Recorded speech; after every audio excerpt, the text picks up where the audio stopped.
This channel does not promote any violence, harmful, or illegal activities. All content provided by this channel is meant for an educational and information purpose only. BJP কর্মীকে মারধরের সময় বাধা দিতে গিয়ে আক্রান্ত একজন নেত্রী। অভিযোগ তৃণমূলের দিকে। আনন্দপুর থানায় অভিযোগ দায়ের ওই নেত্রীর। আপনাদেরকে আরো একবার জানিয়ে রাখি, বিজেপির পতাকা লাগানোকে কেন্দ্র করে উত্তেজনা। সেই সময় প্রায় ২০-২৫ জন সেখানে এসে বাধা দেয় দুষ্কৃতীরা। অভিযোগে তৃণমূল আশ্রিত দুষ্কৃতীদের দিকে। কসবা ৪ নম্বর মণ্ডলের প্রেসিডেন্ট সরস্বতী সরকারকে মারধরের অভিযোগ।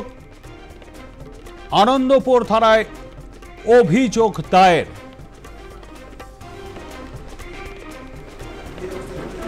আমরা এ বিষয়ে আরো বিস্তারিত জানবো। আমাদের সঙ্গে রয়েছেন আমাদের প্রতিনিধি সঞ্জলা লাহেরি। সঞ্জলা, কি অভিযোগ দায়ের করেছেন সরস্বতী সরকার? দেখো, গতকাল রাতে আরবানা যে কমপ্লেক্স রয়েছে, রেসিডেন্সিয়াল কমপ্লেক্স, তার সামনে মূলত বিজেপির এই সমস্ত কর্মীরা পোস্টার ব্যানার লাগাচ্ছিল।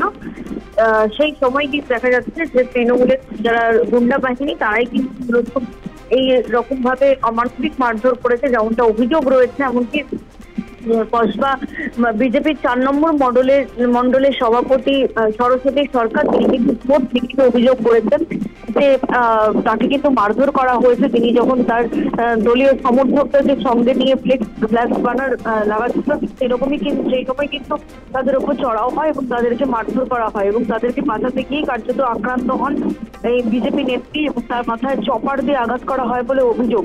এবং সেই অভিযোগের ভিত্তিতে কিন্তু একটি লিখিত অভিযোগ দেওয়া হয়েছে আনন্দপুর থানায়।